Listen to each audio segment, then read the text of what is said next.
Hey, what's happening, everyone? This is GBall, and I have a knife here to unbox for you coming in from Kansept. This is a brand spanking new release for them, and one that I'm very excited to share with you. I really like the looks of this one. Now, if you've never stopped by here before, welcome to GBall Vision. Let me know down in the comments what your carry is looking like today. Main star of the show is going to be called the Falk, and it is going to have quite the wide price range. I think 150 up to like 240, and you can get it in like a base micarta all the way up to a carbon fiber. But the one that really drew my eye is this particular version here, and you can see by the numbering 187, this is a limited version green rag burl canvas micarta, and that is a mouthful and not a material that I have ever seen before. And I really wanted to get this one in for the video because I think it looks outstanding. The carbon fiber one looks good. The micarta one also looks good. They did a Damascus variant, but this one here is going to be the only limited version. I think it looks fantastic. Titanium backspacer, pocket clip, right hand carry only for the mounting position, dual thumb studs for the deployment, and they have a nice step design. See how that detent is, feels very good, and it sounds like it locked up nicely. Great access there to the liner with a chamfer. Really, you can hit that anywhere from up here at the top, or you can even come down here at the bottom and still disengage that blade. The detail on this feels really good. I think another place this is going to shine is the ergonomics and its utility. You do have a nice low tip here. It is going to be coming in LMAX, which is a fantastic steel. The dual thumb studs is a nice deployment option. And then we are looking at a nice full area here to really choke up behind the edge if you need to, or get a little bit of extension. You can also climb up here and get a little bit of an index grip, choke up on that tip there, and do a little bit of detail work if you need to. And this is also a good size. I'm going to bet this is close to 8 inches. I don't think it's quite there, but you know, it's not a small knife. We'll get an accurate look here. And that's going to come in at 7 3/4. We have 3 1/8 of cutting edge, and we'll call it 3 3/8 of total blade. And for some size comparisons, I have the Spyderco Para 3 and Paramilitary 2 out here, and this is going to fall right in between both of those. And how about two recent releases for Kansept, actually. We have the limited edition Main Street up top, which is so good. If you're a Main Street fan or you like the aesthetic of the Main Street, it is so good. The milling on the handle, everything about the new Main Street is spectacular. And then the Fenrir, another icon for Kansept in the top liner lock edition, just like the Main Street here. All three of them are actually going to be pretty close in total length. We're going to bust out the 50 ways baked in GBall Vision Hank here and get a look at this pocket clip. Now, this is the one part of the knife I was kind of worried about because I thought it might be too short and have really strong retention, because oftentimes they do. But I'm pleasantly surprised to share with you that it actually doesn't have insane retention. And there's plenty of clearance under there. So it should be a decent clip for in and out of a standard pocket. You will have a nice little bit poking out at the tallest part, but many of you know I prefer that. Gives you a nice place to grab a hold of the knife and actually get it out of your pocket. But that is going to be very easy in and out. I'm really happy they were able to keep the retention at a reasonable spot. I think that's going to work well for most people. We'll get the arch nemesis out here and give this bad boy a weight check. Now, I like to play a fun little game here on the channel where I attempt to guess the weight, and I always invite you to play along. You can put your guess down in the comments, ounces or grams, whichever you prefer. Even if you already have a comment down there, go ahead and put your guess. And if you're enjoying this video, you like knives and gear, hit the subscribe button and ring the bell. That way you never miss another video. I'm going to give it a go and say that this is coming in right there at like a 3.5. Feels pretty good. I'm going right for it. I'm not being safe or anything like that. I want to say 3.5 feels pretty good. Might be a touch more actually now that I'm really honed in. Let's say 3.5. 3.5, lock me in.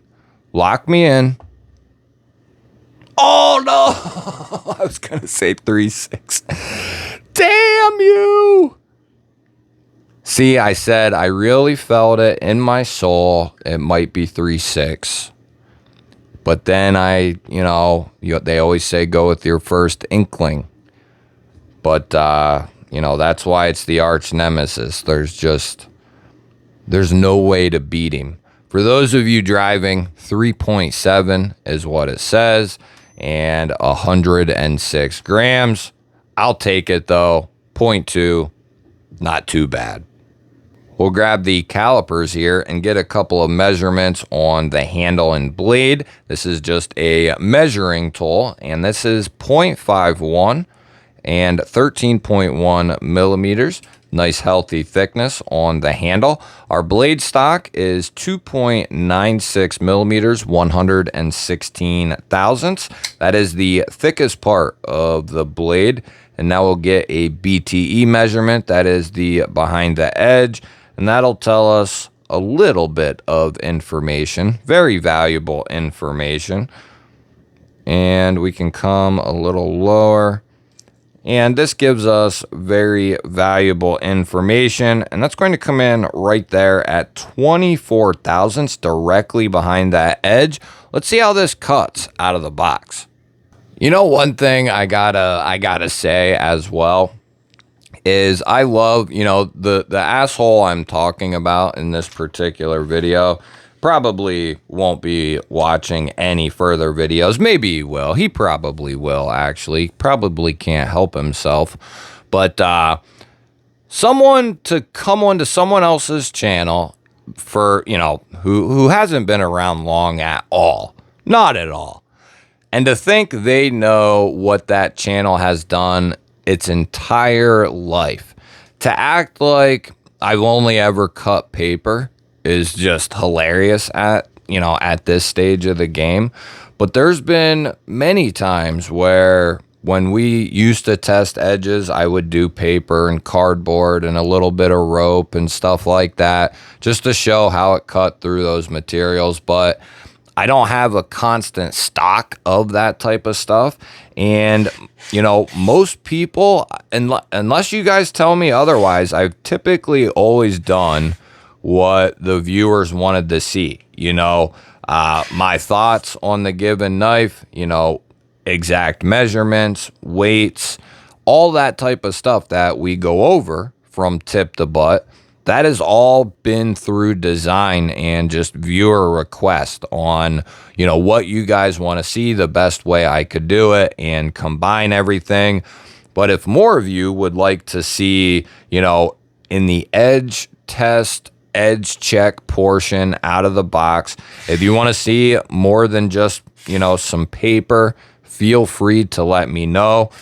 You don't have to cry about it down in the comments.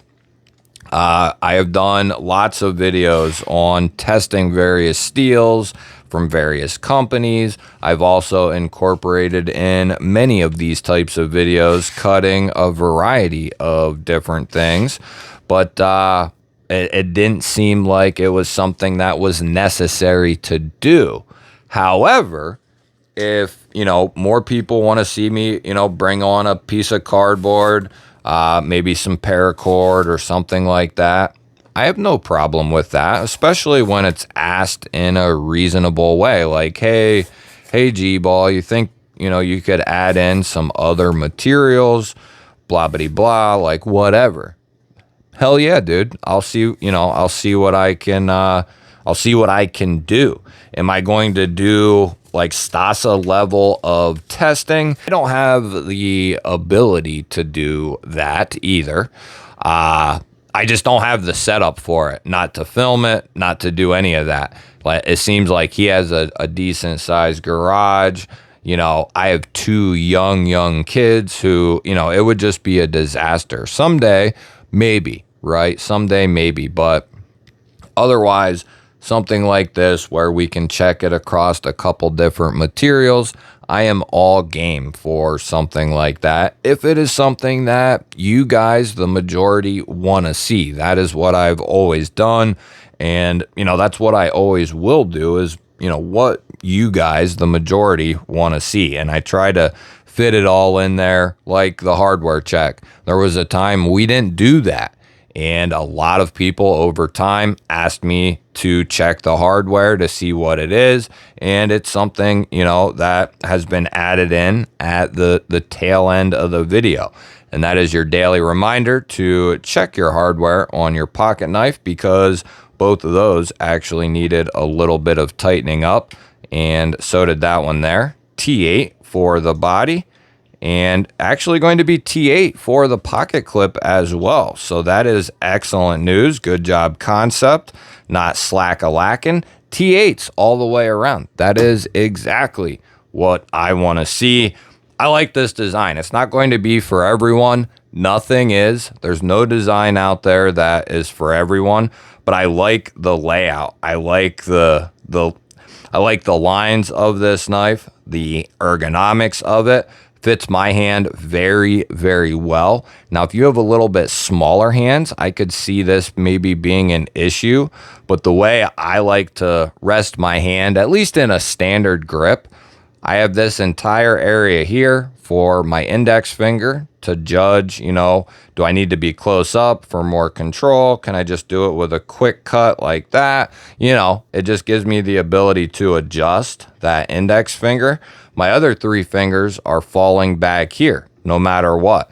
So my hand lays out perfectly on this knife. It's going to vary from person to person, but I like the layout. Not a huge fan, I gotta be completely honest, of the placement, and I'm not a huge fan of the location of the studs, but that might be the way it has to be done. As for, you know, for the reverse flickers, it is doable and possible, but you are basically coming across the scale and basically hitting maybe that second layer of stud, which it does grip you well. I have, you know, no problem with gripping the actual stud itself. And it's actually the same on this side. It is chamfered out nicely, so you can get there to the studs. If that wasn't chamfered out, you would not be able to get to either stud very easily. But because that's done, you know, you can get in there and do both. It does work well. I guess maybe what I'm saying is maybe that it's not done properly or the placement's not done properly, but it's just different to me. But it seems to work every single time. It's just something that is a little bit different, is what I'm getting at. Not that it's bad or good or indifferent. I'm just not used to it, the way it's laid out, but it does seem to work. So just something to take note of, but sometimes it takes a little bit to get used to certain things, whether it be locks or layouts or whatever it is, deployment methods. Sometimes it takes a little bit of getting used to.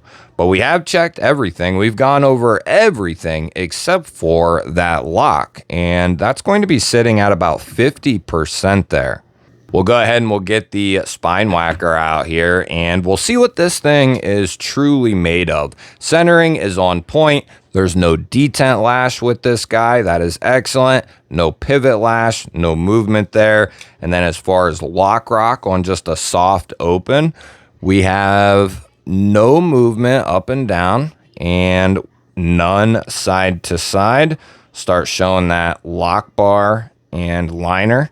I don't feel any movement in there, and Kansept, Tenable, they do a phenomenal job when it comes to their QC.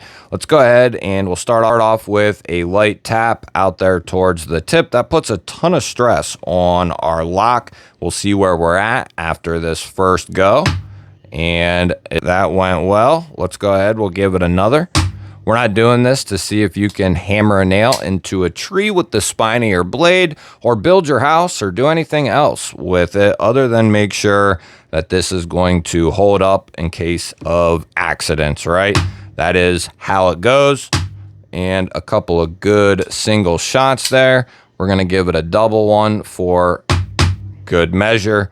And it sounds good, feels good. Close it and we'll check it. Let's give it another one just because. Just another double tap just because we know that it can take it. We'll run this through a couple of checks here. The one thing I can say is the action is beautiful. Nice and controlled, nice and smooth. The detent is nice and strong. I mean, it has all the bells and whistles. Nice, strong detent. Really good blade steel.